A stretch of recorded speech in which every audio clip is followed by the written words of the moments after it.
ये सवाल आया था आपका दिसंबर 2019 में, उसके बाद ये सवाल आया था आपका जून 2024 में, उसके पहले आया था आपका जून 21 के अंदर, और उसके बाद आया था आपका जून 2025 के अंदर भी।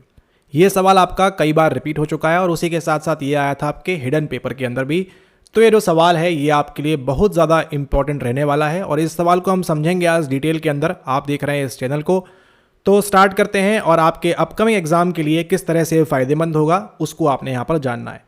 सबसे पहले देखिए ये कहाँ से है, ये है आपकी यूनिट नंबर 1 से। तो आपने अगर यूनिट 1 नहीं की है तैयार तो आपके लिए ये एक सवाल आपको 2 नंबर फ्री के देकर जाएगा। ठीक है, ओके। तुरीय अवस्था, प्रजनावस्था, स्वप्नावस्था और जागृत अवस्था, अगर ये क्या अवस्थाएं होती हैं आपको इनके बारे में कुछ मालूम नहीं है तो वीडियो कंप्लीट देखिए एंड तक, आपको पूरा हिस्ट्री डिटेल सब समझ में आ जाएगा। ये कितनी स्टेजेस हैं, यहाँ पर 4 स्टेजेस हैं। आपने दिमाग में एनकोड कर लिया कितनी स्टेजेस है इसके अंदर? इसके अंदर 4 स्टेजेस हैं। नाम पढ़ के देखिए, तुरीय अवस्था, प्रज्न अवस्था, स्वप्न अवस्था। अच्छा, स्वप्न तो आप जानते हैं, स्वप्न यानी कि किसकी बात होगी? आपके ड्रीम की बात होगी। ठीक है, और जागृत अवस्था, जागृत भी आप जानते हैं यानी जगने वगैरह की बात हो रही है यहाँ पर इस प्रकार से, और आप अवस्था भी जानते हैं। ठीक है, तो जब स्वप्न की बात है, अवस्था की बात है, जागृत की बात है, तो आपको ये तो समझ में आ गया है ये आपके वेस्टर्न साइकोलॉजी का पार्ट नहीं है। कहाँ का पार्ट है? ये है आपके इंडियन साइकोलॉजी या फिर ईस्टर्न साइकोलॉजी का पार्ट। ठीक है, इतना आपने एनकोड कर लिया। यस, क्या एनकोड कर लिया आपने कि भारतीय साइकोलॉजी में, इंडियन साइकोलॉजी में, भारतीय मनोविज्ञान के अंदर आपको 4 स्टेजेस या 4 अवस्थाएं बताई गई हैं जिनके नाम कुछ इस प्रकार से हैं। तुरीय अवस्था, प्रज्नावस्था, स्वप्न अवस्था और जागृत अवस्था, इस रूप में है। ठीक है, ओके। अब यहां पर देखिए आपको दिया है सामने मैच करने के लिए, इनको मैच करना है आपको, किस प्रकार से मैच होगा।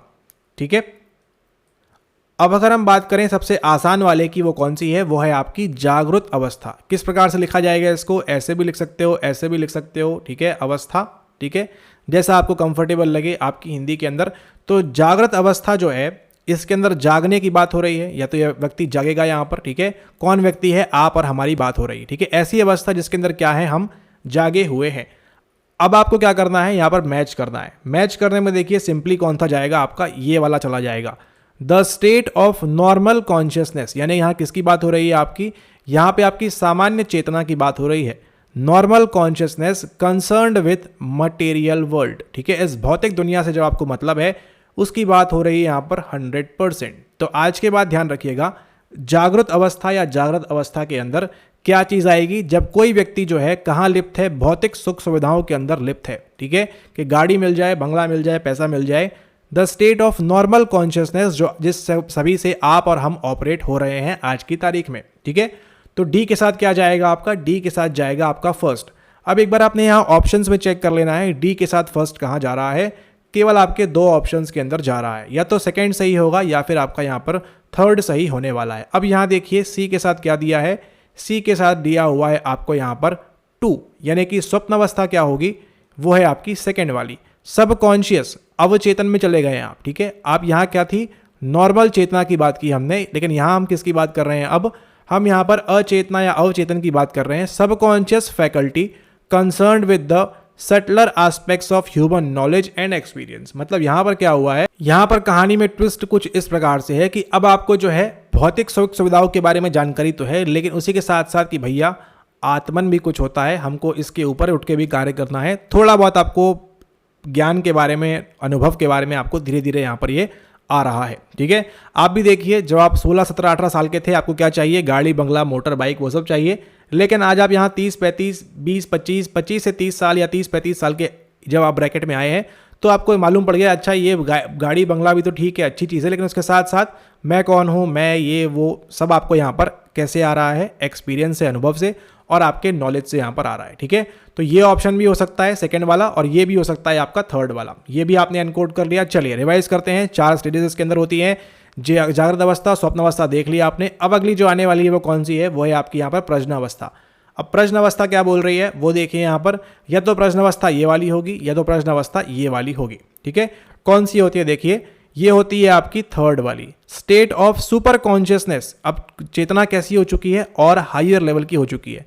When dichotomy between grossness and subtlety disappears. यानी कि यहाँ क्या बोल रहे हैं कि ये जो आपकी भौतिक सुख सुविधाएं थी, गाड़ी, बंगला, मकान, और ये जो था आपका अपने नॉलेज के बारे में, ठीक है, ये क्या होता है यहाँ पर आपकी जो है इन दोनों के बीच में जो आपका क्या था, ये करूं ये करूं ये करूं ये करूं, वो जो स्टेज है आपकी धीरे धीरे क्या होती है, ये मर्ज होने लगती है। ठीक है, धीरे धीरे क्या होने लगती है, इनके बीच अंतर कम होना स्टार्ट होता है। ठीक है, ये अंतर कम होना स्टार्ट होता है और पूरा कब हो जाता है, यहाँ पर आपका पूरा हो जाता है आपका ये तुरीय अवस्था के अंदर, जो कि क्या है, एक हायर ऑर्डर की अवस्था होती है। यहां देखिए क्या लिखा हुआ है फोर्थ में, स्टेडी स्टेट ऑफ कॉन्शियसनेस, यानी चेतना की अब कैसी अवस्था आ चुकी है, ये आ चुकी है आपकी स्टेडी स्टेट। अब आपको मालूम पड़ गया है कि असेंशियल नेचर क्या है आपके आत्मन का। ठीक है, आप स्वयं को जान पा रहे हैं, अपने अंदर झांक के देख पा रहे हैं, वो सब जो हायर लेवल की बातें होती हैं वो सब आपको सीखने मिली हैं, वो आपने एक्सपीरियंस कर लिया है यहाँ पर। ठीक है, तो जो आप कह सकते हैं एक प्रकार से साधु वगैरह जो साधना वगैरह करते हैं, हम ये जो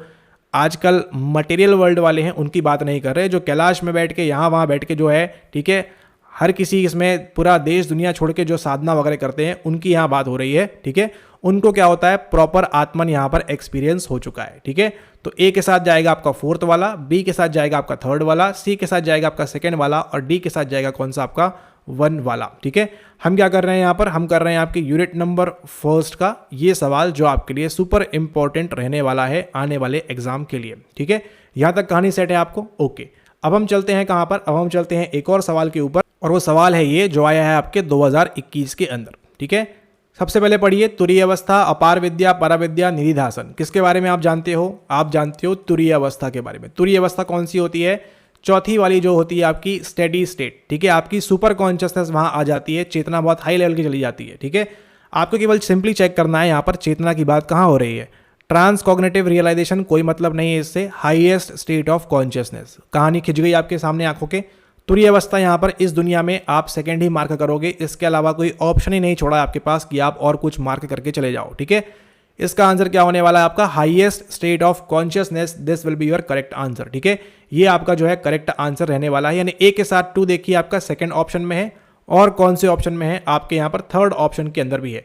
तो अब ये होगा उसको आपको फाइंड आउट करना है। ठीक है, लेकिन आपको बता दें ये सवाल डिस्कार्ड है, इसको आप नहीं पढ़ेंगे तो भी चल जाएगा। ठीक है, क्योंकि इसको जो है एनए दिया हुआ है यहाँ पर इस ई बुक के अंदर, तो आप ध्यान दीजिएगा यहाँ पर, जब आप नीचे आएंगे इसमें आंसर चेक करने, तो आपको यहाँ पर एनए दिया है, इसको आपने नहीं पढ़ना है। ठीक है, लेकिन हाँ, आपने क्या जान लिया, आपने जान लिया तुरीय अवस्था के बारे में। फिर से रिवाइज करिए अपने आप को एक बार फिर से, कितनी अवस्थाएं होती है, 4 अवस्थाएं होती हैं, जागृत अवस्था, स्वप्न अवस्था, प्रज्ञ अवस्था और तुरीय अवस्था। यहाँ पर क्या होता है देखिए, आपको मतलब होता है केवल मटेरियल वर्ल्ड से कि मुझे ये चीज़ मिल जाए।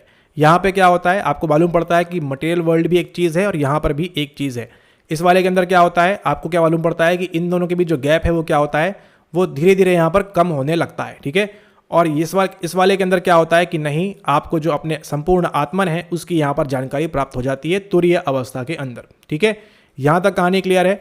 ओके, आगे चलते हैं हम अगले सवाल की ओर। अगला सवाल जो आपको दिखाएगा इसी से संबंधित, वो हम देख लेते हैं यहाँ पर, ताकि आपके दिमाग में और अच्छे से सेट हो जाए और आप कभी भी इसके अंदर गलती ना करें भूल के भी। ठीक है, ओके, अब यहाँ पर देखिए इस सवाल में ये जो है आपका दिसंबर 23 हो चुका है यहाँ तक। अब 24 में देखिए क्या पूछा है आपसे यहाँ पर। ठीक है, 24 में चलते हैं।